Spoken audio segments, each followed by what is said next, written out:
मित्रों नमस्कार। ये नहीं है आप मेरा तो। सभी लोगों का हार्दिक स्वागत है। शरद जी से और असीम जी से अनुरोध है कि वे कृपया अपने माइक को कुछ देर के लिए म्यूट कर लें।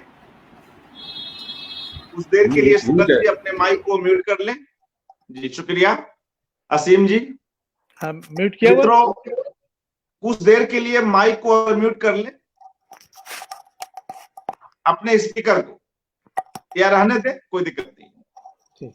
मित्रों, किसी शख्सियत पर जब हम पाते हैं कि अलग अलग क्षेत्रों के लोग आकर संवाद करते हैं, उनसे जुड़ी अपने अनुभव हमसे साझा करते हैं, उनके बारे में अपनी राय देते हैं, अपना वक्तव्य देते हैं, तो यह देखकर काफी सुखद लगता है।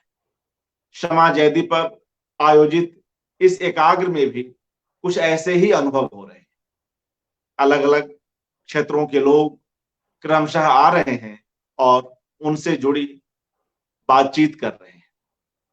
मित्रों, इसमें उस शख्सियत की अपनी लोकप्रियता तो है ही, उसके कार्यों की एक व्यापकता भी है जिसे हम समझ सकते हैं। आज हमारे साथ हमारे दो खास मेहमान उपस्थित हैं, आदरणीय शरद दत्त जी और असीम सिन्हा जी। आप दोनों का इस मंच की ओर से हार्दिक स्वागत है। मित्रों, शरद दत्त जैसा कि आप जानते हैं लंबे समय तक दूरदर्शन के साथ रहे हैं और दूरदर्शन के लिए कई सारी फिल्मों का निर्माण किया है। आप फिल्मों पर और कई फिल्मकारों पर बेहतरीन लेखन के लिए जाने जाते हैं। कई प्रामाणिक जीवनियों पर इन्होंने काम किया है और कुछ पर अभी भी काम कर रहे हैं। ऐसे में शरद दत्त जी को आज हम सुनेंगे, जो क्षमा जयंती जी पर अपनी बातचीत रखेंगे और एम एस सत्यु जी के साथ भी जिनका एक साहचर्य रहा है। हमारे दूसरे मेहमान हैं असीम सिन्हा जी, जो अपने नाम को चरितार्थ करते हैं और इन्होंने फिल्मों के संपादन से जुड़े कई कई सारे कार्य किए हैं। जिन फिल्मों का इन्होंने संपादन किया है उसकी एक लंबी सूची है। साथ में मित्रों, आप असीम जी डॉक्यूमेंट्री का निर्देशन करते हैं, कई डॉक्यूमेंट्री फिल्मों का निर्देशन किया है और विभिन्न महत्वपूर्ण संस्थानों में एडिटिंग की पढ़ाई भी कराते हैं। जो भी इच्छुक छात्रगण हैं, विद्यार्थीगण हैं, एफटीआई से लेकर अन्य जगहों तक, वहां आप संपादन को पढ़ाने का कार्य भी करते हैं। मित्रों, हम सर्वप्रथम असीम सिन्हा जी की ओर से ही चलते हैं और उनसे सुनते हैं कि उनका साहचर्य क्षमा जयंती जी के साथ किस तरह का रहा है। हम जानते हैं कि उन्होंने श्याम बेनेगल की कई फिल्मों का संपादन किया है और बाद में कई और दूसरी फिल्में भी हैं जिनसे वे जुड़ रहे हैं। तो आज की इस बातचीत में खास तौर से उन फिल्मों पर चर्चा होगी जिनमें असीम सिन्हा तो जुड़े रहे ही हैं और किसी न किसी रूप में क्षमा जयंती भी जुड़ी हुई रही है। असीम सिन्हा जी। असीम जी। एक्चुअली बड़ा मुश्किल है क्षमा जयंती के बारे में कहना कि वो बहुआयामी है। इतना काम किया है कि किस पे कितना बोला जाए ये भी बड़ा कहना मुश्किल है। समंदर को एक लोटे में वो कैद कर देती हैं। उन्होंने जैसे श्याम बेनेगल की भारत की खोज को किया है, इतना बड़ा क्षेत्र और कुछ एपिसोड में ही उसको सब कुछ कह दिया है। फिर संविधान को देखिए, भारतीय संविधान को उन्होंने काफी अच्छे से तराशा है। शमा जी सबसे पहले तो पत्रकारिता में रही, पत्रकारिता में भी उन्होंने फिल्म और नाटक के बारे में काफी कुछ कहा। उसके बाद वो नाटक में आई, नाटक में हिंदुस्तानी थिएटर से जुड़ी रही और उसके साथ उसमें उन्होंने नाटकों में लिखा भी रूप और साथ साथ कॉस्ट्यूम डिजाइन की और सेट डिजाइनिंग भी किया और डायरेक्ट भी किया। उसके बाद हम आते हैं फिल्मों में भी जब आप देखेंगे तो फिल्मों में उन्होंने काफी कुछ लिखा है। कला के क्षेत्र में उन्होंने कॉस्ट्यूम डिजाइनिंग भी किया है, आर्ट डायरेक्शन भी किया है, काफी कुछ किया है।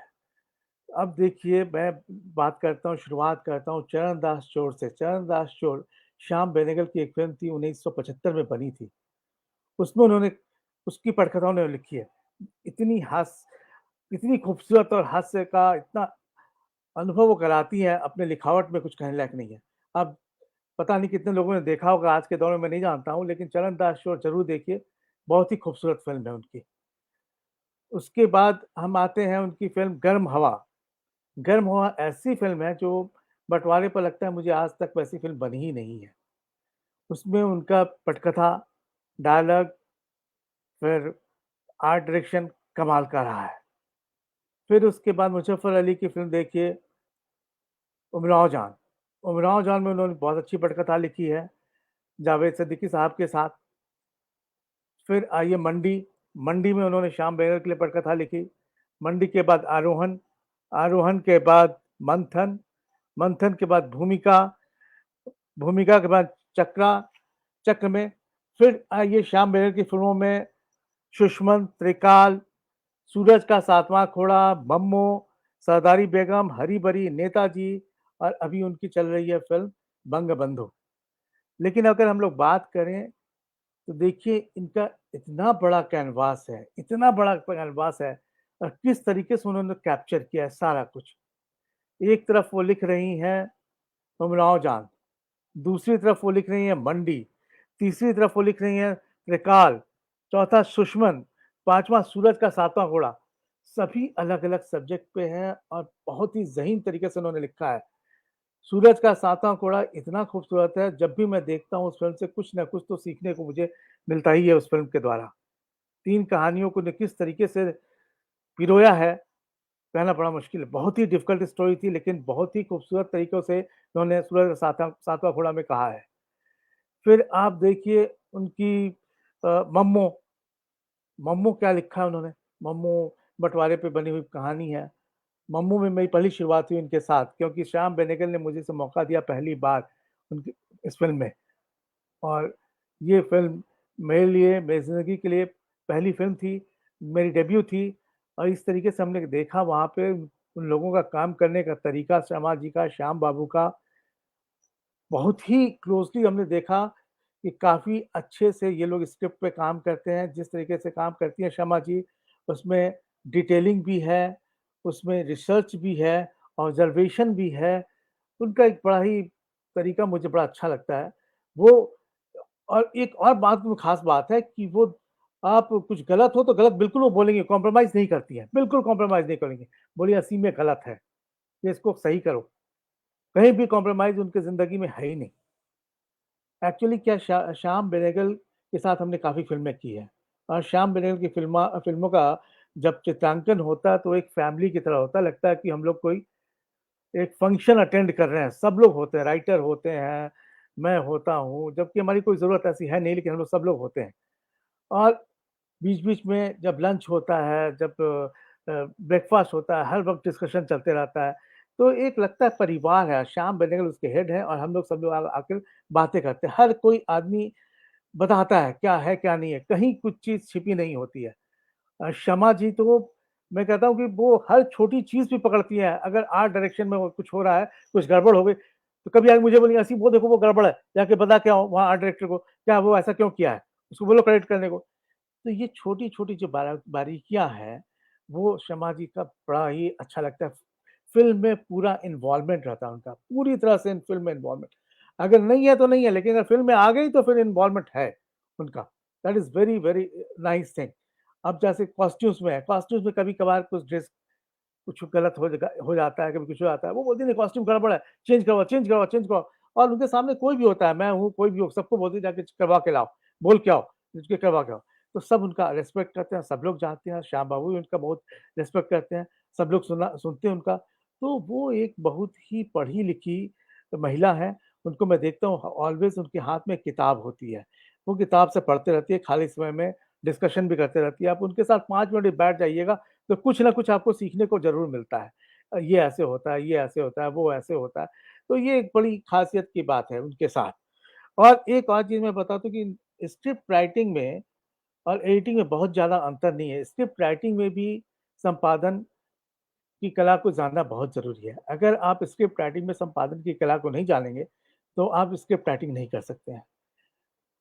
बहुत लोग कहते हैं कि स्क्रिप्ट राइटिंग के बाद एडिटिंग में सब कुछ तैयार हो जाता है, ये हो जाता है, वो हो जाता है।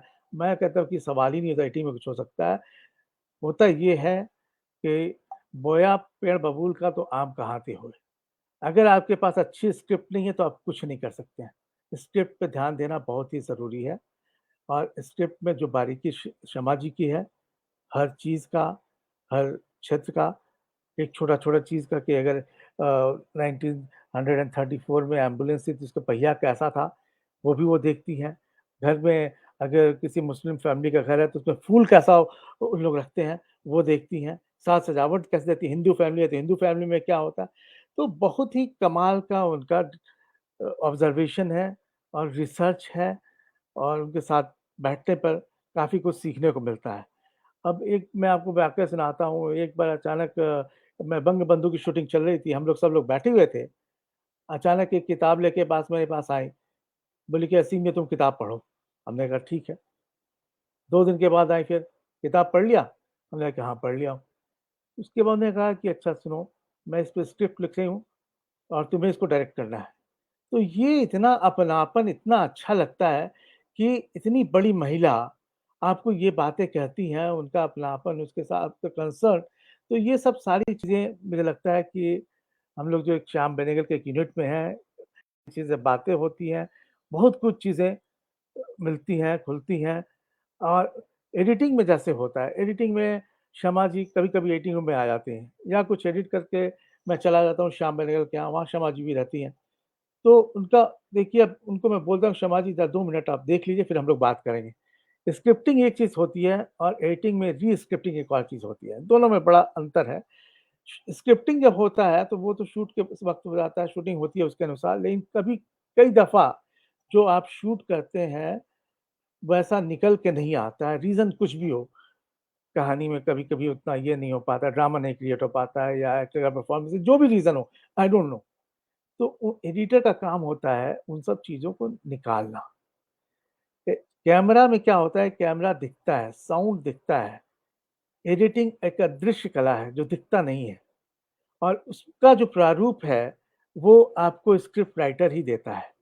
वो आपको शमा जैदी ही मुझे देती हैं, ये स्क्रिप्ट है असीम ये देख लो। तो मैं बात कर रहा था जब मैं एडिटिंग में जाता हूँ या शमा जी आती हैं या श्याम बेनेगल आते हैं, बातें होती हैं, तो उनको मैं दिखा देता हूँ कि देखिए ये आपका वर्ज़न है और ये वर्ज़न है, बहुत कुछ हम लोगों ने चेंज किया है, ऐसा-ऐसा किया। वो काफ़ी दूर देर से देखती हैं लेकिन वो इतना ओपन है कि बोलती हैं असीम ये ठीक लग रहा है या कहीं गड़बड़ है तो बोलेंगी ऐसे तुमने क्यों रखा है?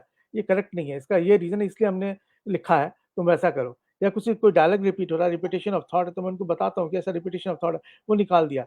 इस तरीके से वो she is a very open person लेकिन मुँह पे बोल देती है गलत है तो ये गलत है और उसका आंसर भी देती है क्यों गलत है, इसे सुधारो, ऐसा करो।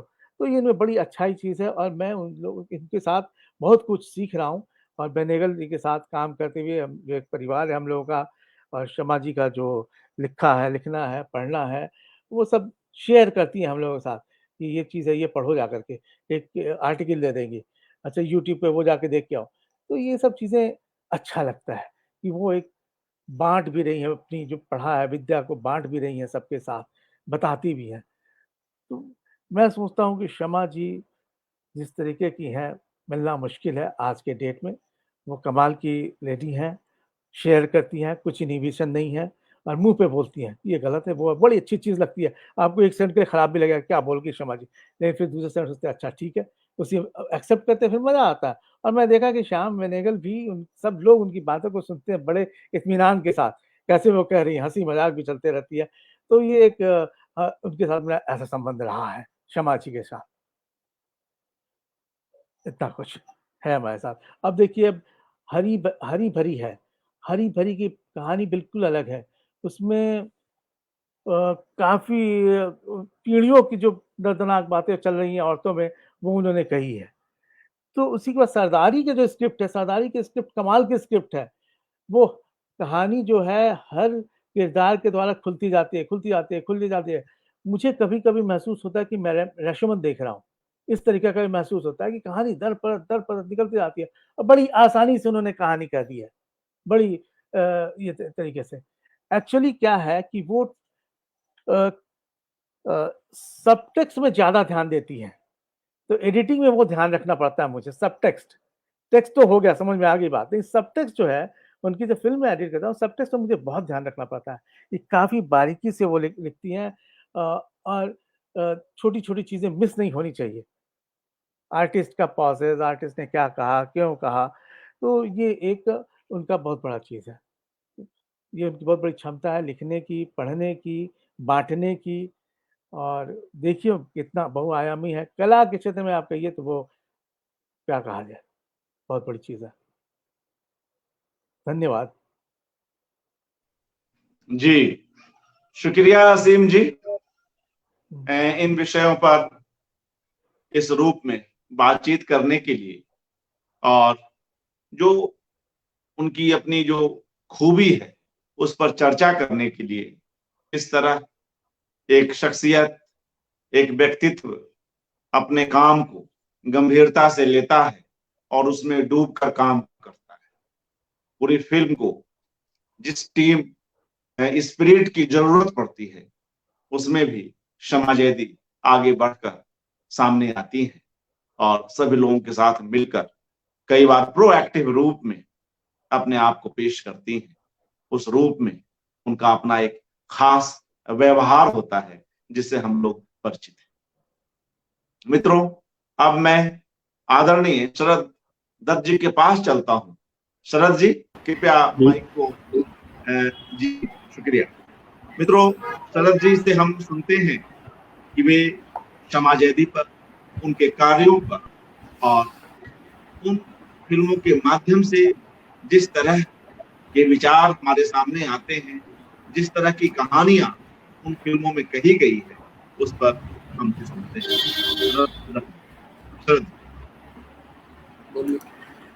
देखिए, एक बहुत बड़ी मशहूर है कि बड़े मियाँ तो बड़े मियाँ, छोटे मियाँ सुभान अल्लाह, वो शमा जी पे बिल्कुल चरितार्थ होती है।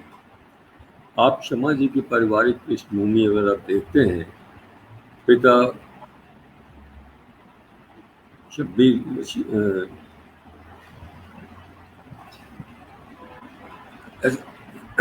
बी एच जैदी और माँ फूजिया बेगम, दोनों अपनी अपनी फील्ड के माहिर थे। जाहिर है कि एकेडमिक्स उनको पिता के ओर से मिली। उनके पिता रामपुर रियासत के चीफ मिनिस्टर थे, कर्नल जैदी, और उसके बाद वो अलीगढ़ मुस्लिम यूनिवर्सिटी के वाइस चांसलर भी रहे और फिर वो राज्यसभा के भी सांसद रहे। बेगम कुर्सिया जैदी का ताल्लुक कुछ बुखारी ब्रदर्स के साथ भी था। जब उनकी माँ का इंतकाल हो गया तो अपनी बड़ी बहन के पास लाहौर चली गई, जो अहमद शाह बुखारी, जो पितरस बुखारी के नाम से हास्य मजमून लिखा करते थे, उनके पास वो रही और वहीं उनकी परवरिश हुई। बुखारी ब्रदर्स की दिलचस्प कहानी ये है कि जो बड़े भाई थे बुखारी साहब, वो उन्होंने इंडियन ब्रॉडकास्टिंग जब भारत में बनी और लायनल फील्डन उसमें आए, तो उसमें जो जिन लोगों का चयन किया गया उसमें फील्डन के अलावा बुखारी साहब भी आए। और फिर वो जब ऑल इंडिया रेडियो का उसने स्वरूप ले लिया 1935 में, तो बुखारी साहब उनके साथ थे। और फिर उनके छोटे भाई जुल्फ़िकार अली बुखारी का चयन भी हो गया, जो स्टेशन डायरेक्टर रहे। और उन्होंने, दोनों भाइयों ने, उनका कंट्रीब्यूशन बहुत ज़्यादा था। तो इस तरह से देखिए कि उस वक्त जो ऑल इंडिया रेडियो को BBC कहते थे, बुखारी ब्रदर्स कॉरपोरेशन, और बुखारी साहब ने दिल्ली रेडियो में इस कदर जो उसको नींव उसकी इतनी मजबूत बना दी थी। और क्योंकि उस वक्त रिस्ट्रिक्शंस थी, फिल्मों में संभ्रांत महिलाएं नहीं आती थी, रेडियो पे महिलाएं नहीं आती थी, तो उस वक्त उन्होंने खुद टैलेंट हंटिंग की। तो उसकी वजह से उनको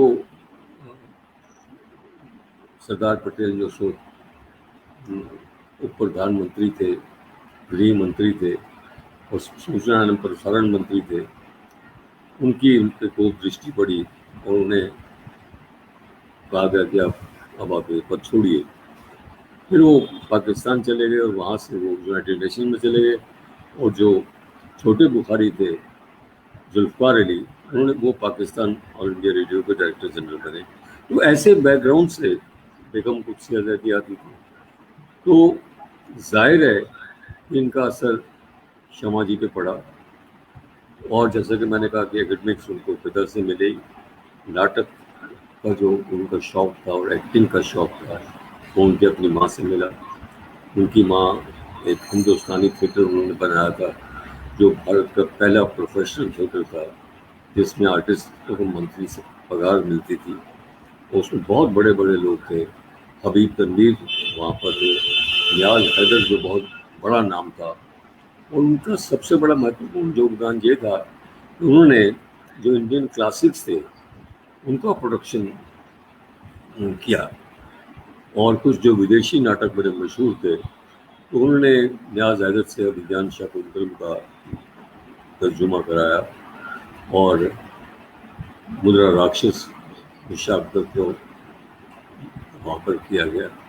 और शमा जैदी जो अपनी उनकी प्रारंभिक शिक्षा तो हुई थी रामपुर में, उसके बाद वो कुछ वर्ष मसूरी में पढ़ी।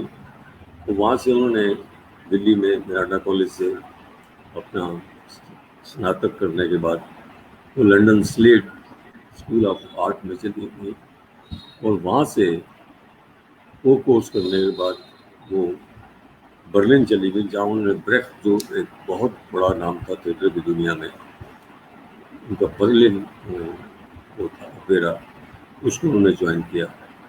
और फिर ब्रेख्ट के नाटकों का मंचन उन्होंने और सत्तू ने मिलकर किया जब वो भारत से लौटी। और इधर सत्तू भी जब यूरोप घूम रहे थे तो वो भी बर्लिन गए, वो दोनों वापस आए। और इस तरह ये टीम वर्क होता है। जैसे असीम जी बता रहे थे कि फिल्म के बारे में कहा जाता है कि when shooting stops editing starts. तो एडिटिंग जो है, कहते हैं कि films are made on editing table. अच्छा जो एक एडिटर होता है वो बहुत अच्छा डायरेक्टर हो सकता है। अगर कैमरामैन है और वो डायरेक्टर भी है तो बड़ा ज़्यादा अच्छा डायरेक्टर हो सकता है। जिससे कुछ उदाहरण मिलते हैं, गुरुदत्त हैं, उन्होंने उनके साथ एक बहुत बड़े स्क्रिप्ट राइटर थे अबरार अलवी जी, उनकी तकरीबन सारी फिल्में लिखी। और साहब बीबी गुलाम जैसा क्लासिक एक फिल्म बनना, मैं समझता हूँ कुछ लगता है कि कई फिल्में नामुमकिन होती हैं, लेकिन अबरार अलवी ने इसका इतना उसको स्क्रीन पे लिखा बिमल मित्र के साथ। और फिर हम सब लोगों ने फिल्म को देखा। तो कुछ फिल्में ऐसी होती हैं जो कंप्लीट फिल्म बन जाती हैं, जो मुगल आजम, जिसमें आप कभी निकाल ही नहीं सकते। सब कुछ अच्छा है, डायरेक्शन अच्छी है, फोटो कैमरा वर्क अच्छा है, एडिटिंग अच्छी है, डायलॉग अच्छे हैं। तो उसी तरह की एक फिल्म थी उमराव जान या MS सत्यू की गरम हवा, जिसके डायलॉग उन्होंने लिखे थे और फिल्म उस पर आधारित थी।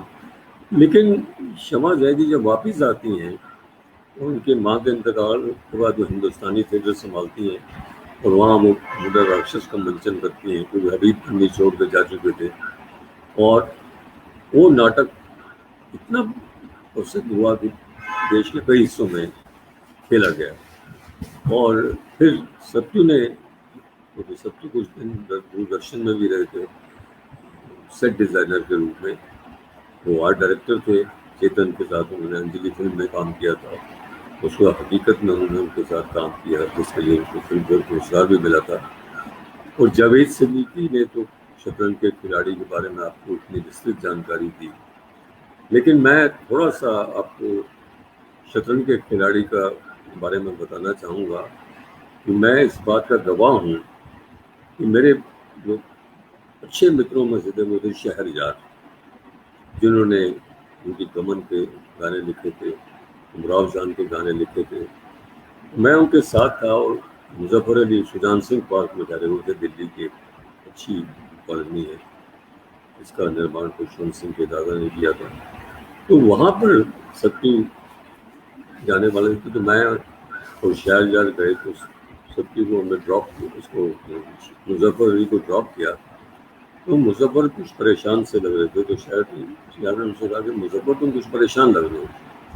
कहले देखिए शहरयार साहब, मैंने गमन फिल्म बनाई, उसमें मुझे अवार्ड भी मिला नेशनल, लेकिन लोगों ने उसे जो मैं कहना चाहता था उसे समझा नहीं, क्योंकि उसके लोगों ने एक डॉक्यूमेंट्री कह के बता दिया कि जो माइग्रेंट्स आते हैं बॉम्बे में, उनकी एक अच्छी डॉक्यू ड्रामा थी। तो शहरयार ने उनसे छूटते ही कहा कि मुजफ्फर तुम्हारे पास इतना अच्छा सब्जेक्ट है, तो मणिगढ़ में स्टूडेंट थे उमराव जान, तुम उसमें क्यों नहीं फिल्म बनाते। तो मैंने ये अपने सामने, मेरे सामने घटना हुई थी। उसके बाद जब फिल्म बनी और उसमें सब चीज़ अच्छी थी, उसकी पटकथा देख लीजिए, जो जावेद से लिखी और शमा जादी ने मिलकर लिखी, डायरेक्शन देख लीजिए, लेखक का अभिनय देख लीजिए, संगीत देख लीजिए फ़याम साहब का, 3 नेशनल अवार्ड मिले हैं उसके ऊपर। और उसके बाद शहरयार के गाने, क्योंकि स्क्रिप्ट पढ़ने के बाद और जफर ने भी उनसे कहा, फ़याम ने भी कहा कि देखिए ये फिल्म जो है, इसके जो आप गीत लिखे वो उमराव जान के स्टाइल में होनी चाहिए। तो ये शहरयार ने मुझे, एक गीत तो उन्होंने मेरे घर में ही लिखा था जो फारूक शेख में पिक्चराइज किया गया। तो जब एक अच्छी टीम बन जाती है तो पूरी वो टीम जो है उसका कंट्रीब्यूशन लाजवाब होता है। सत्तू से मेरी लगभग 40 सालों से पहचान है। वो दिल्ली बहुत आते रहते थे और हमारे जो कुछ साझे मित्र थे, ओपी कोहली, उनके छोटे भाई के कोहली, जो नाटकों में बड़े प्रसिद्ध थे और हमारे साथ अमृता के रामनंदी थे। तो इस तरह सत्तू से मिलना था काफ़ी। और फिर जब मैं P7 न्यूज़ का डायरेक्टर था, और तो मैं 2 प्रोग्राम वहाँ खुद करता था, एक खास मुलाकात और एक सिनेमा।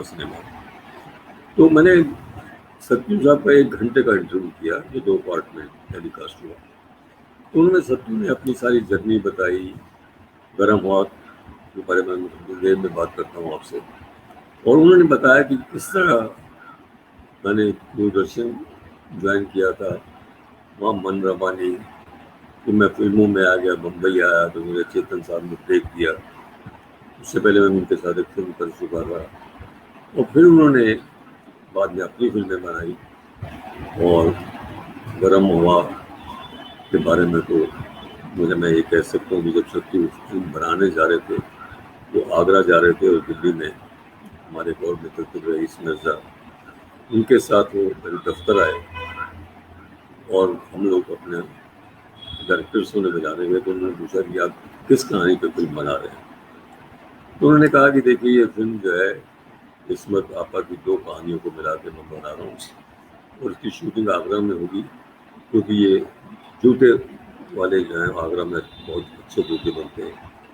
और फिर उस फिल्म का जब पहला शो हुआ महादेव ऑडिटोरियम में, मैंने वो भी देखा था। और उसको देखने के बाद जितने लोग थे वो सब थे।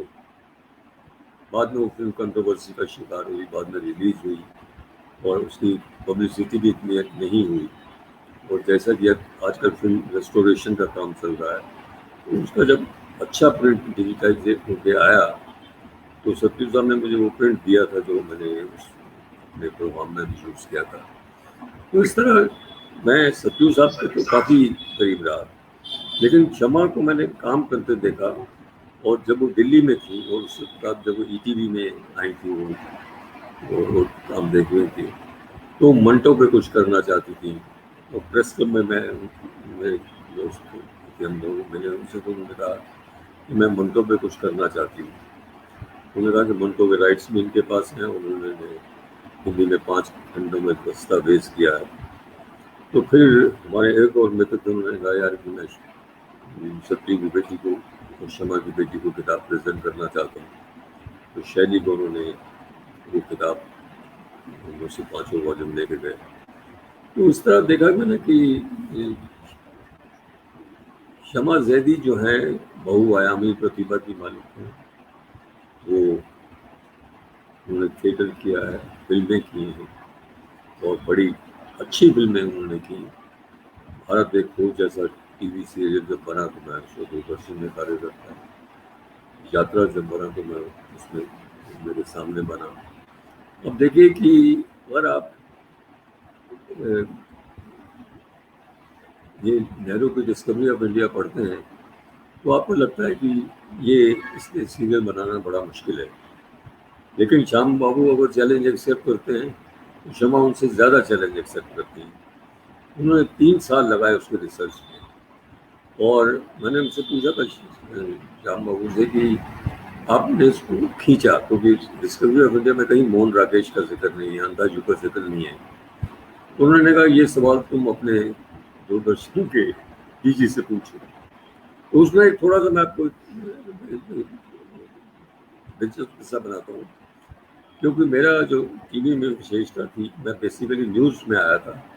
न्यूज़ से फिर मैं डॉक्यूमेंट्रीज में चला गया और मैंने लगभग 250 डॉक्यूमेंट्रीज बनाई। और मैंने जब डॉक्यूमेंट्री सेक्शन में आया तो मैंने पहली जो डॉक्यूमेंट्री बनाई थी वो डिस्कवरी ऑफ इंडिया पे 45 मिनट का वेब सीरीज बनाया था। उसका टाइटल हमने भारत की खोज ही रखा। तो उन्होंने कहा कि तो मुझे लगा कि जब नेहरू की जन्म शती थी उस मूवी में मैं कर रहा था दीन मूर्ति हाउस से, मुझे याद है कि लता मंगेशकर उसमें परफॉर्म कर रही थी। तो वो सेंटेनरी बहुत धूमधाम से मनाई गई। तो मैंने अपने जो मेरे बॉस थे उनसे कहा कि हम साल में नेहरू पे 2 प्रोग्राम करते हैं, नवंबर में और उनकी डेथ एनिवर्सरी पे, तो क्यों ना हम एक 13 एपिसोड बनाएं डिस्कवरी ऑफ इंडिया में। तो उन्होंने मुझे कहा आर यू क्रेजी। वही उसके बाद जब डीजी बने, जब ये सीरियल श्याम बेनेगल लाए थे तो वो 26 एपिसोड करना चाहते थे। No no no no, it is not possible to do it in 26 episode, you make 52। तो इसलिए वो पैडिंग उनको करनी पड़ी। लेकिन वो पैडिंग उसमें इतनी अच्छी तरह घुटू थी कि आपको लगता नहीं, क्योंकि एक तो यहाँ इस देश में पाठकों की कमी है। नेहरू की डिस्कवरी ऑफ इंडिया कितने लोगों ने पढ़ी है, अंदाजे कितने लोगों ने पढ़ा। और मैं दूसरा एक बात आपसे कहना चाहता हूँ कि जो 1950s का दौर था वो फिल्मों का स्वर्णिम युग था, थिएटर का स्वर्णिम युग था, साहित्य का स्वर्णिम युग था। और उसी स्वर्णिम युग में शमा जैदी और तरह की होती हैं जब वो विदेश से आती हैं और हिंदुस्तानी थिएटर को संभालती हैं। तो वो एक उस वक्त दिल्ली में थिएटर देखने वाले बहुत लोग थे, अलकाजी तब आए नहीं थे, लेकिन उस वक्त हमारे यहाँ एक विशेष दर्शक वर्ग था जो एक मिडिल क्लास था। उसको रमेश मेहता उस तरह के प्ले लिखते थे, तो मध्यवर्गीय परिवार की समस्याएं थी उन पे। नया थिएटर ने अपना ये हिंदुस्तानी थिएटर ने अपना ये जैसे कि आपसे क्लासिक्स पे काम किया। तो शमा जब ब्रेक्स वहाँ से बर्लिन ओपेरा से आई थी तो उन्होंने कॉकेशियन चाक सर्कल जो ब्रेक का बड़ा मशहूर प्ले था, दुनिया में हर जगह खेला गया, तो उसका सफ़ेद कुल्ली के नाम से नियाज हैदर ने उसका तर्जुमा किया था। तो नियाज हैदर एक बहुत अरफन मौला किस्म के आदमी थे।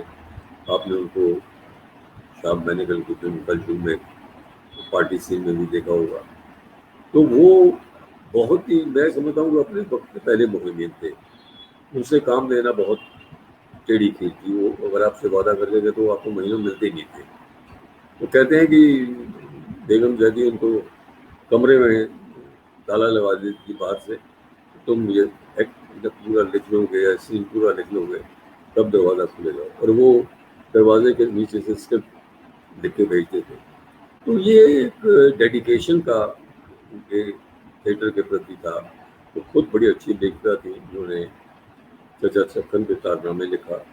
उन्होंने बर्नार्ड शॉ के प्ले पिग्मेलियन का जो माइकल रेडी के नाम से फिल्म बनी थी उसका आज़र का ख्वाब नाम से प्ले किया। और जब उनकी शताब्दी मनाई गई तो उस शताब्दी में 3 दिन का जो फेस्टिवल हुआ था उसमें पहले दिन उद्घाटन में उनकी नुमाइश थी और उसके बाद उनके कुछ बारे में बताया गया। और उसके अगले दिन से 3 प्लेस हुए थे। तो उसमें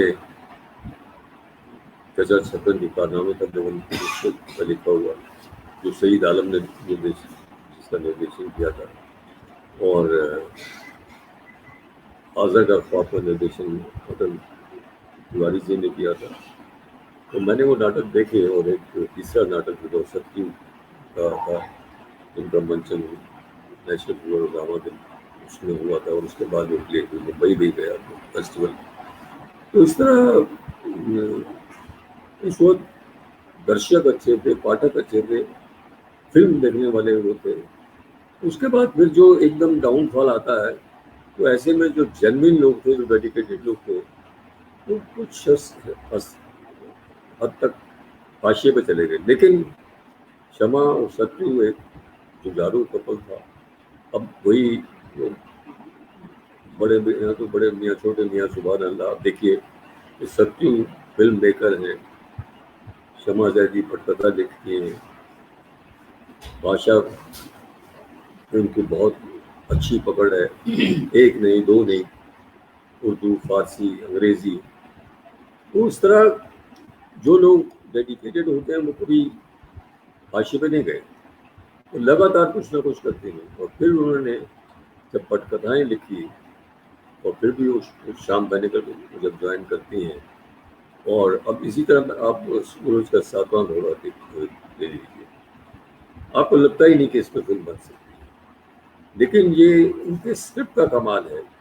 जो कहानी जब आप वो फिल्म देख रहे हैं तो आप जकड़ में आ जाते हैं और आप बिल्कुल आखिर तक उसको मिस नहीं करते। उसका डायलॉग देखिए, मुझे अमरीश पुरी का उसमें अभिनय देखिए, महिला का अभिनय देखिए, भूमिका तो बायो था मनसा वाडकर का। तो इस तरह उन्होंने चैलेंजिंग काम किए। और गुरुदत्त तो राज कपूर की तरह श्याम बैनल के पास भी एक अच्छी टीम थी। गोविंद निरानी उनके कैमरामैन थे, वसीम जी ने उनकी बड़ी फिल्में एडिट की, और शमा जैदी और जावेद सिद्दीकी और कुछ अन्य लोगों ने जो उनके सीरियल्स में उनके साथ रहे। तो लगभग 11-12 फिल्में तो उन्होंने जावेद सिद्दीकी के साथ की। और शतरंज के खिलाड़ी के बारे में तो विस्तृत में उन्होंने बताया, फिर मुजफ्फर अली ने उमराव जान के बारे में बताया। लेकिन मैंने क्योंकि कुछ शमा को रिहर्सल पे देखा है, उन दिनों मैं यूनिवर्सिटी का छात्र था, कुछ शर्मिला का था, हालांकि मैं खुद कॉलेज लेवल तक नाटक करता था। फिर मैं अपनी ऑनर्स करने के बाद मेरा इंटरेस्ट लेखन की तरफ था और न्यूज़ की तरफ था। मैंने एक अंग्रेजी दैनिक में 6 महीने का इंटर्नशिप की, तो फिर मेरा चयन न्यूज़ डिपार्टमेंट में, तो वहाँ से मैं दूरदर्शन में आया। तो कुल मिला के 40 साल मैंने दूरदर्शन में रहा। तो उसी दौरान मैंने देखा कि मैंने इन लोगों का काम भी देखा, और श्याम बेनेगल और गोविंद निरानी इन सब लोगों से मैं मिला भी। और शमा जी तो भी बेंगलोर में और बम्बई में रहती थी। इत्तेफाक ऐसा था कि जब मैं बम्बई में होता था तो वो बेंगलोर में होती थी, और जब मैं बेंगलोर में था तो वो बम्बई में होती थी। तो उनसे उतना नहीं है, लेकिन उनके काम से मैं पूरी तरह वाकिफ था। उनके काम को मैंने फॉलो किया, और मैं समझता हूँ कि वो एक एक्टिविस्ट हैं। उनके बारे में ये कहा जाए, मैं समझता हूँ कि वो हमेशा सच का साथ देती है। उन्हें ये परवाह नहीं कि सामने उनके कौन बैठा है, चाहे वो मंत्री हो या प्रसार भारती की मीटिंग हो। तो क्योंकि हमारे यहाँ तो ऐसी प्रथा रही है कि IAS जो कि हर चीज़ की स्पेशलिस्ट होते हैं, अब तो उन्होंने फिल्म इंस्टीट्यूट पूना पर भी कब्जा कर लिया, तो 2-3 IAS अफसर उसके डायरेक्टर भी बन गए और वहाँ उन्होंने फिल्में बना दी। तो इस तरह, लेकिन शमा जी ने जो भी काम किया लाजवाब किया। और उनका मैं बड़ा सम्मान करता हूँ। और उन्होंने देखिए उनकी बेटियाँ दोनों बाहर जो हैं, शायद और सीमा एक पेंटर है, एक थिएटर एक्टिविटीज में, और जो अंडर प्रिविलेज लोग हैं उनको बच्चों को पढ़ाना और संगीत नाटक अकेडमी का अवार्ड मिलना, तो ये पूरा परिवार ही जो है ऐसे माहौल में है कि जहाँ कला और ये उसका सम्मिश्रण है। और ऐसे में शमा जी का जो योगदान है, चाहे वो थिएटर हो, चाहे वो लेखन हो, या चाहे वो फिल्मों में उनके पटकथाएँ हों, कहानी हो, तो वो इसके लिए हमेशा याद की जाएंगी। मैं उनकी जन्मदिन की पूर्व संध्या पर उनको बहुत बहुत बधाई देता हूँ और कामना करता हूँ कि वो और शक्ति दोनों शतायु हों और हम उनके साथ उनका काम और भी आगे देख सकें। तो वो सत्यु भी 90 पार कर चुके हैं, लेकिन अभी वो लगते नहीं हैं। और दूसरा, अभी भी वो कुछ ना कुछ कर रहे हैं। दिल्ली में उन्होंने दाराशिको नाटक किया, और इस तरह जब भी उनसे पूछिए वो प्रेस क्लब में बैठते थे, वहाँ से अभी शाम में तो कहते थे कि मैं आजकल ये कर रहा हूँ। और दूसरा, उन्होंने गर्म हवा से पहले उनके बाद कुछ फिल्में बनाई, जिसमें हमारे दिल्ली की लवलीन भी थी, सूफा में, और फिर वो जिसमें तो इस तरह मैं समझता हूँ कि ऐसे विरले करेक्टर होते हैं जो बहुत कम होते हैं। जैसे सतीश रे के साथ काम करना, श्याम बेनेगल के साथ काम करना आसान काम नहीं है। तो अगर उनके साथ इतनी फिल्में बनाना, और मैं तो हैरान होता हूँ कि एक आदमी जिंदगी में इतना काम कर सकता है। आज भी वो मैं समझता हूँ कि वो 80 पार करने के बाद भी 80 वर्ष की युवा है, उनमें वही जोश है जो उस वक्त 60 के दशक में जब वो दिल्ली में थी। और मैं उनको शंकर मार्केट में कई दिनों थिएटर एक्टिविटीज का गढ़ था, वहाँ देखा करता था। जैसा कि मैंने कहा कि मैं उस वक्त स्टूडेंट था और मैं उसको थोड़ा सा प्रोटोकॉल डाल, तो मैंने उनको देखा काम करते हुए। और जब वो दिल्ली आए उनसे मिला भी, दोनों उसके बाद जब शक्ति में विवाह कर लिया तो और भी शक्ति की वजह से भी उनके प्रति सम्मान बढ़ गया। तो मैं चाहता हूँ कि हम लोग ऐसे लोगों जो हैं जो प्रेरणा देते हैं हमारी जैसी पीढ़ी को, और आगे वाली पीढ़ी को भी वो प्रेरित करती रहेगी। तो इस तरह मैं उनको अपना देना चाहूँगा। और कुछ जानना चाहूँगा? धन्यवाद शरद जी। आपको सुनना, कई संदर्भों को सुनना है, एक साथ कई युगों की चर्चा आप कर जाते हैं, एक सुदीर्घ अनुभव को सुनना है, और कई संस्मरणों के बीच, कई उदाहरणों के बीच हमने शमा जैदी के कार्य को भी समझा, और आपके माध्यम से कुछ और नई चीजें भी उसमें जुड़ी। मैं पुनः असीम सिन्हा जी की ओर लौटता हूं और असीम जी से आग्रह करता हूं कि वे कुछ और चीजें हमें बताएं, शमा जी से जुड़ी हुई कुछ खास यादें, कुछ खट्टे मीठे पल भी हमसे साझा करें। असीम जी, माइक को कृपया असीम जी, जी बोले बोले। हाँ, जी देखिए, मम्मो के बाद मैंने श्याम बेगल की फिल्में की, सरदारी बेगम, जुबैदा, हरी भरी, नेताजी, और उसके बाद सारी फिल्में हमने की उनके साथ। शमा जी के साथ ये रहता है कि आप जब शूट पे जाते हैं और बिल्कुल आप, वो भी सबके साथ ही रहती है, पूरे यूनिट के साथ ही रहती है। सवेरे 9 बजे की शिफ्ट है तो वो भी 9 बजे आ जाती है, सवेरे चली जाती है, सब लोग साथ में बैठ जाते हैं, नाश्ता किया, नाश्ता के बाद सेट पे जाते हैं, सेट पे शूट करते हैं। श्याम बाबू, कुछ परेशानी होती है, कुछ कन्फ्यूज़न होता है, पूछ लेते हैं कि ये डायलॉग ठीक करना है, ऐसे करना है, वैसे करना है, ये क्यों नहीं हो रहा? वो सारी चीज़ें उनका बड़ा ही वहाँ पे चलता रहता है। और फिर हम लोग भी रहते हैं वहाँ, तो उतना काम नहीं कर रहे होते तो शमा जी के साथ बैठ के उनसे बातें करते रहते कि अच्छा ये बताइए शमा जी, आप उस वक्त वो काम कैसे किया आपने? आपने जब मुज़फ़्फ़र अली की फ़िल्म थी इमरान जान, उसमें क्या किया आपने? गर्म हवा में क्या आपका ये था? तो ये सब सारी चीज़ें उनसे सुनते रहते थे, बातें करते रहते थे, तो एक बड़ा ही अच्छा लगा। सूरज का सातवाँ घोड़ा जो है, मुझे सबसे अच्छी कृति उनकी लगती है। इतना खूबसूरत तरीके से उन्होंने पिरोया है सारी चीज़ों को, वो कहाँ से कहाँ चला जाता है। वो मुझे लगता है कि अ, पटकथा के क्षेत्र में पढ़ने का एक चीज़ है, पढ़ने के लिए एक चीज़ है।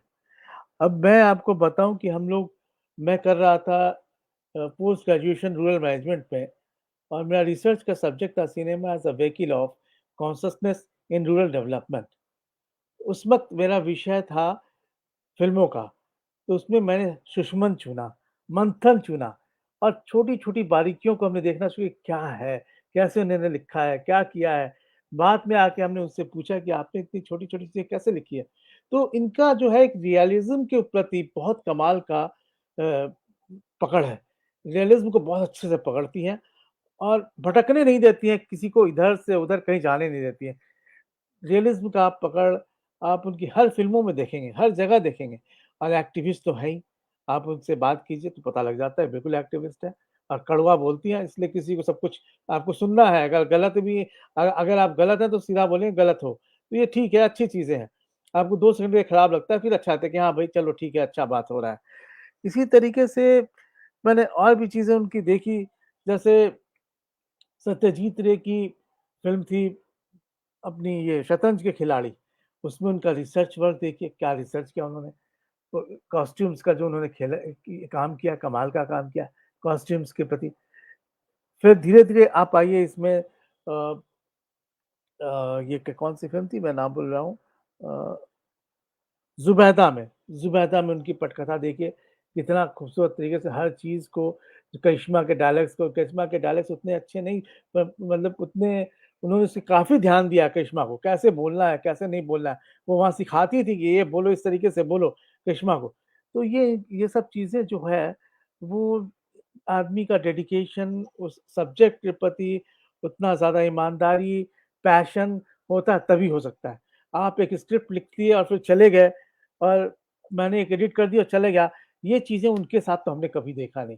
वो फ़िल्म में घुसती हैं तो बिल्कुल पूरी तरह घुस जाती हैं, यह फ़िल्म उनका प्रोडक्ट है, she is in all the frame she is there सारे फ्रेम्स में समा जी हैं, आपको लगेगा हर डायलॉग्स, हर कुछ और टेक्स्ट और सबटेक्स्ट की मैं बातें कर रहा था, उसमें भी देखिए वो बोलती हैं कुछ और उसके अंदर इतनी गाढ़ी मीनिंग होती है, कुछ कहने लायक नहीं। मम्मो का एक-एक डायलॉग देखिए क्या लिखा है उन्होंने। हरी-भरी एक बहुत ही जटिल फ़िल्म थी, बहुत ही जटिल फ़िल्म थी, वुमेन एम्पावरमेंट के प्रति। उन्होंने इसको धीरे-धीरे हर किरदार को अच्छे से कहवाया है। It was not that simple. उसी प्रकार सरदारी में देखिए, सरदारी में भी उन्होंने अच्छा किया।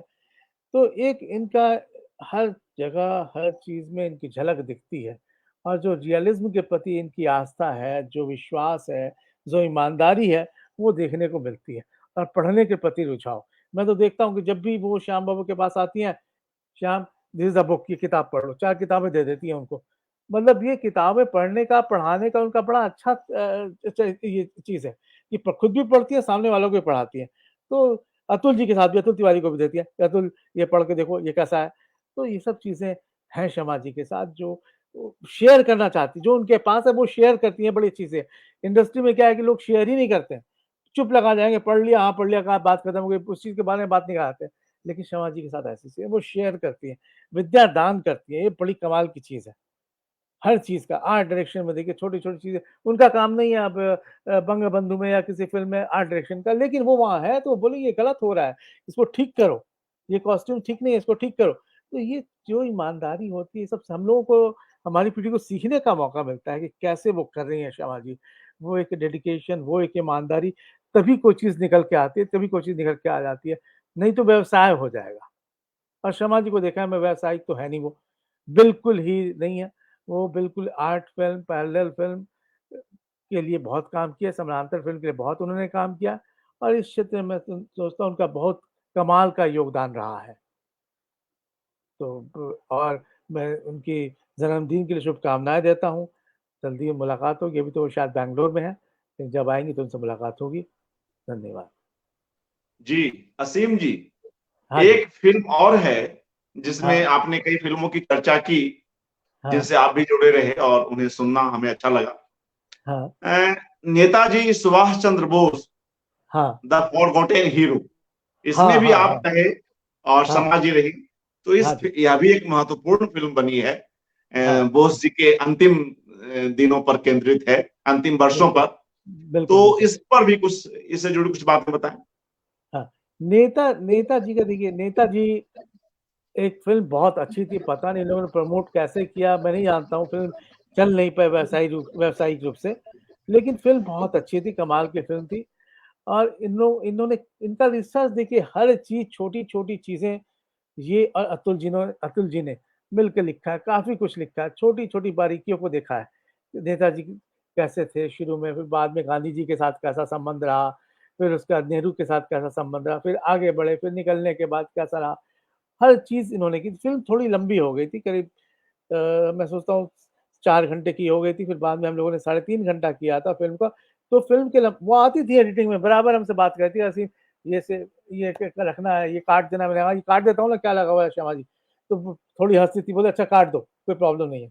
तो उनका ओपननेस बहुत अच्छा लगता है मुझे, उनका जो ओपन है ना, वो बहुत ही ओपन रहती थी। और अगर कुछ अच्छा सजेशन रहा, ये सीन को अगर मैं शिफ्ट करके शर्मा जी इसको पीछे लेता हूँ या आगे कर दूं तो कैसा रहेगा, तो बोलती हाँ करके दिखाओ, करके देखती भी थी। और उसके बाद बेनेगल भी रहते थे, उन लोगों ने देखा, कहा हाँ अच्छा, इट्स वर्किंग वेरी वेल, तो लेट्स डू इट। तो इस तरीके का इनका बड़ा अच्छा ये रहा है, शर्मा जी का बड़ा खूबसूरत इनका योगदान रहा है नेताजी में भी। और हर शूट में हर जगह वो जाती हैं, बड़ी अच्छी बात है ये। पटकथा लेखकों के लिए जाना चाहिए, इस तरीके से काफी फायदा होता है निर्देशक को।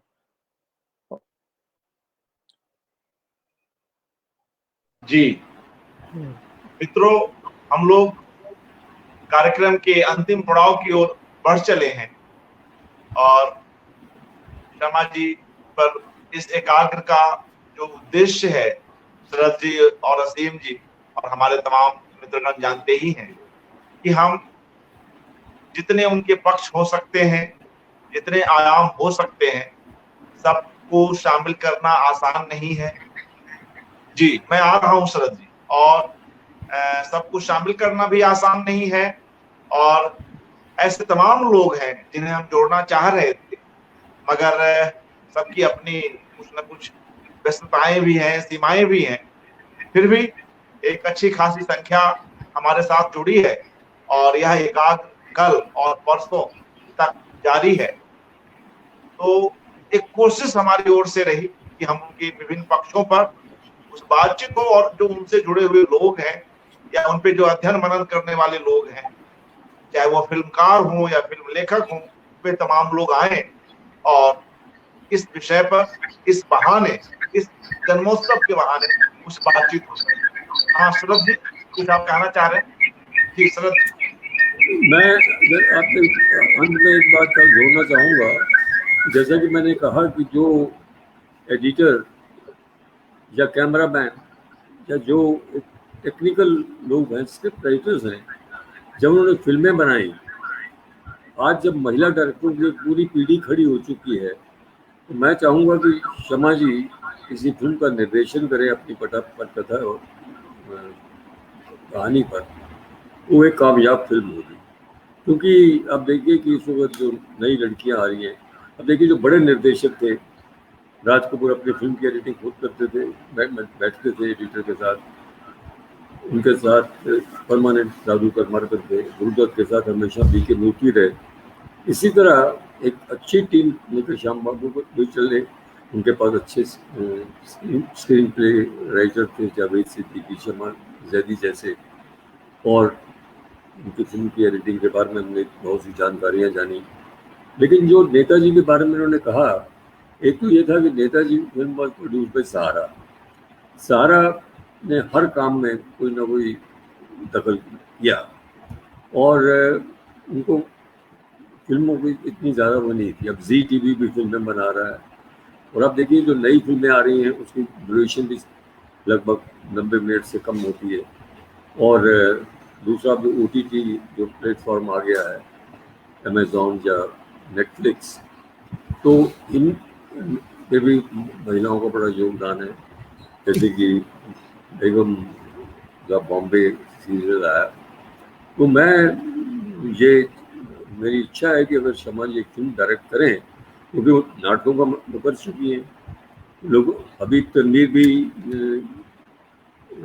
नाटकों से आए थे, उन्होंने फिल्मों में एक्टिंग भी की, तो इसलिए अगर उनके पास उतनी अच्छी टीम है तो वो एक फिल्म का निर्देशन कर सकते हैं। क्योंकि थिएटर का निर्देशन अलग है, क्योंकि इसमें कोई रीटेक नहीं होता। और शमा जी को मुझे सत्यजित रे, मेरे मित्र थे जो उसके कलकत्ता के IPS से, वेस्ट बंगाल कार्डर के, एन रशीद, वो सत्यजित रे के बहुत करीब थे। और बुद्धदेव दास गुप्ता जो मेरे बहुत अच्छे मित्रों में से थे, कुछ महीने पहले उनका देहांत हुआ। मैंने देखा कि उन्होंने कैमरा खुद सीखा। उन्होंने कहा कि मैं जब अपने कैमरामैन को कम्युनिकेट करता हूँ तो वो कहीं ना कहीं मिस कर जाता है मेरी बात को। उन्होंने खुद कैमरा किया। और अब उनकी जो लास्ट फिल्में थी उसमें उनका क्रेडिट कैमरा एंड डायरेक्शन भाई बुद्धदेव दास गुप्ता का।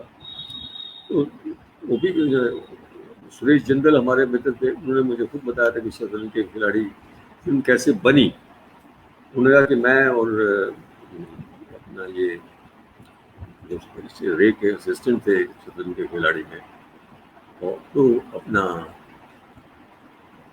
इंद्र आनंद के बेटे तीनों आनंद, कहने के हम साथ के वहाँ सत्यजित रे भाषण दे रहे थे, तो किसी ने एक सवाल पूछा कि आप हिंदी में फीचर फिल्म क्यों नहीं बनाते, उसकी ऑडियंस बड़ी वाइडर है, ऑल इंडिया वर्ल्ड है। उन्होंने कहा आई एम थिंकिंग। तो उन्होंने एकदम मुझसे कहा तीनों से कि तीनों let's go to Calcutta, the moment Ray reaches there we should reach there. अब जिंदल जो हैं वो अमेरिका से पढ़ के आए थे और हाईली क्वालिफाइड थे, उनके पिता का बहुत बिजनेस था। उन्होंने महज 3 फिल्में बनाई। अब तीनों फिल्में देखी, रजनीगंधा, मन्नू भंडारी के कहानी पे एक बॉय गर्ल नेक्स्ट डोर की कहानी है वो। उसके बाद वो फिल्म शतरंज के खिलाड़ी के प्रोड्यूसर बनते हैं। अभी उन्होंने सत्य रे एक बड़ी किताब लिखी है, कॉफी टेबल बुक, जिसमें उसका पूरा, मैं सभी सुरेश जिंदल का जब इंटरव्यू कर रहा था तो सुरेश ने मुझे सारी बातें बताई कि किस तरह हमने उनको कहा। तो उन्होंने कहा कि मैं एक टेलीफिल्म बना चुका हूँ प्रेमचंद की, मैं दूसरी उन्हीं की कहानी पे बनाऊंगा। अब आप ये देखिए कि जो प्रेमचंद की मूल कहानी है वो 3 पेज की है। उसका पहला जुमला है, अवध भोग विलास में डूबा था। सत्यजित ने उसमें सिनेमैटिक लेसन्स लिया। उमराव जान में जावेद सिद्दीकी और शमा जैदी ने सिनेमैटिक लेसन्स लिया। मूल कथा से उन्होंने छेड़खानी नहीं की, लेकिन रे ने जो उसके साथ पैडिंग की और उसके साथ एक 2 पैरेलल कहानी खड़ी कर दी कि अवध भोग विलास में कैसे डूबा। उसमें उन्होंने जो वाजिद अली शाह का एपिसोड जोड़ा, जब उसका एनेक्सेशन होता है अवध का, जब वो अवध से निकाले जाते हैं और मटिया बुर्ज में उनको रखा जाता है वहाँ कलकत्ता में, तो बड़े मार्मिक दृश्य हैं। और जावेद सिद्दीकी साहब तो खुद लखनऊ के हैं और जिंदल के रिश्तेदार थे कुंवर नारायण। तो जब ये फिल्म बन रही थी तो रे लखनऊ में थे, जिंदल भी वो कुंवर नारायण से बहुत मिलते थे। कुंवर नारायण अरसे से लखनऊ में रहे, बाद में दिल्ली में आ गए, तो उनको लखनऊ का बड़ा ज्ञान था। एक राज बेसारिया थे, उनको लखनऊ के बारे में बहुत मालूम था। और मैंने खुद देखा उनके घर पे रह के, वो सरगुज़श्ता लखनऊ एक किताब थी, वो किताब अंग्रेज़ी में पढ़ रहे थे, जो कि सबसे ऑथेंटिक बुक थी लखनऊ पे। उन्होंने उसको जो माइनस डिटेल उन्होंने किए, उन्होंने शॉल्स हैं तो वो ऑथेंटिक है, टोपी है तो वो ऑथेंटिक है, चेस बोर्ड जो है वो ऑथेंटिक है। तो इसमें सब में शमा जैदी का बहुत बड़ा योगदान था। जब वो टोपियाँ खरीदने जाती हैं वहाँ लखनऊ में और कहती हैं कि इनको तो टोपी पे बनाना नहीं आता, वो खुद सी रही है, या ज़रा सी उसमें मिस्टेक हो जाए तो उसमें वो, जैसे रसीम जी ने भी बताया कि कहती है नहीं यहाँ गलती हो रही है, इसको रोको। तो इतनी माइन्यूटली जो ऑब्जर्व कर रहा है, कॉस्ट्यूम डिज़ाइनर वो बेहतरीन है, पटकथा लेखन बेहतरीन किया उन्होंने, नाटकों का बेहतरीन नाटकों का निर्देशन उन्होंने किया। तो मैं एक बार फिर ये कहना चाहूँगा कि अगर शमा जी एक फीचर फिल्म का निर्देशन करें तो वो एक कामयाब फिल्म होगी, ऐसा मेरा अनुरोध और मैं मानता हूँ। धन्यवाद जी, शुक्रिया शरद जी, और उम्मीद करता हूँ कि शमा जी इस दिशा में कुछ सोचें और यह अच्छा ही होगा। और असीम जी कुछ और चीज कहना चाहें या फिर कार्यक्रम को हम लोग अब समाप्त करें? नहीं, मैंने कहा असीम जी में उनको प्रश्न कर सकते हैं क्योंकि ये तो मुंबई में उनके साथ काम करते हैं। हाँ, तो मैं भी सत्यू से कहूँगा जब वो दिल्ली आएंगे तो जरूर बात करेंगे इस बारे में, इस सिलसिले में। आप एग्री करते हैं मुझसे? हाँ बिल्कुल लगाते हैं। नमस्कार। जी जी। तो मित्रों, इसी नोट के साथ हम लोग इस संवाद को यहीं पर समाप्त करते हैं। कल फिर एक नए स्पीकर के साथ मिलते हैं और अगले 2 दिनों तक शमा जी पर यह एकाग्र जारी है और ऐसे ही कुछ और बातचीत होगी, कुछ और महत्वपूर्ण स्पीकर आएंगे जो उनसे जुड़े कुछ पक्षों पर अपनी बात रखेंगे, अपनी राय देंगे। जी, शरद जी कुछ कहना चाह रहे हैं? देखिए, मैं समझता हूँ कि जितनी बड़ी शख्सियत है शमा जी, मैंने एक बार आपसे वो भी अमृता के पूरे भी कहा था कि इसमें तो आपको 13 एपिसोड करने चाहिए, तो आप भी इसके बधाई के पात्र हैं कि आपने 7 दिन ये एकाग्र बनाया। पद्मा सचदेव पे आपने बड़ा अच्छा कार्यक्रम दिया और आप मुझे ऐसे अवसरों पर याद करते हैं, तो मैं इसका आपको धन्यवाद देना चाहता हूँ। और ये आपने जो शमा जैदी पे किया है, क्योंकि उनका काम करने का दायरा इतना वसी है कि उन पे आप 1 घंटे या 2 घंटे का प्रोग्राम कर ही नहीं सकते। उसके लिए तो आपको, और आपने बहुत अच्छा किया ये 7 दिन जो उनको डेडिकेट किए, और मैं आपको शुभकामनाएं देता हूँ। कल उनका जन्मदिन है, उनको फिर एक बार बधाई। और आप परसों शरद जी, परसों है जी, 25 को, आज तो 23 है आज जी। हाँ, तो आप हर 25 को, ऐसा है कि एक ही दिन है, तो 25 तारीख को शमा जी स्वयं रहेंगी और उनके ही डायलॉग के साथ यह एकाग्र समाप्त हो जाएगा, जैसा इसका एक प्रारूप बना रखा है। और आप कर रहे हैं, तो आप एक बार आपको बहुत बहुत बधाई। जी जी, शुक्रिया। 25 तारीख को मित्रों श्याम बेनेगल भी आ रहे हैं, 25 को राजीव सेठी आ रहे हैं, 25 को अंजलि इला मेनन आ रही हैं, और कल 24 तारीख है, तो कल सवा जैदी जो उनकी रिश्तेदार हैं, जो दूरदर्शन से जुड़ी रही हैं, जो रंगकर्मी रही हैं, कॉस्ट्यूम डिजाइनर रही हैं और आजकल ऑस्ट्रेलिया में हैं, सवा, जानते होंगे आप शरद जी? जी जी, मेरी कोलीग रही है। हाँ, आपकी कलीग रही हैं, तो सवा जी भी आएंगी। मैंने उनकी माँ और मौसी के साथ मेरे मुशायरे में उन्होंने पार्टिसिपेट किया था। जी जी, आपकी चर्चा कर रही थी वो, तो कल उनसे बातचीत करेंगे। जी, मैं देखूंगा, तो आप मुझे लिंक तो भेज ही देते हैं, उसके लिए भी आपको धन्यवाद। जी, तो आप दोनों का हार्दिक आभार और तमाम मित्रगणों का जो इस कार्यक्रम में जुड़े रहे, जिन्होंने अपनी राय दी और इस कार्यक्रम के साथ अपना एक संपर्क बनाए रखा। मैं उनके नाम ले लूं एक बार: निर्मला सिंह, वंदना सिंह, आरपी सिंह, अंशुमती, उदय भानु पांडे जी, वंदना कुमारी, हिमांशु राज राजा, महेंद्र रंगा, आलोक ब्रजनाथ, उपेंद्र जी, प्रभा मिश्रा, महादेवी वर्मा, सृजन पीठ, ब्रह्मदत्त शर्मा, डेंजर भाई, निखिल मोरी, मोहन सिंह रावत, प्रवीण पराडकर, पूजा सिंह, जनक रावल, प्रज्ञा शुक्ला, जानवी सिंह, मंजरी सिन्हा, अनुरूप पायत, लसांत प्रसून, पूनम अरोड़ा और तमाम दूसरे मित्रगण जो हमारे इस कार्यक्रम को अभी हमारे साथ देख रहे थे, उन सभी का धन्यवाद और जो लोग इस कार्यक्रम को बाद में अपनी सुविधा के अनुसार देखेंगे, उन सभी का आभार। आप लोगों के सहयोग से ही यह एकाग्र संभव हो रहा है, इस तरह के कार्यक्रम किए जा रहे हैं। शुक्रिया मित्र, शुभ रात्रि।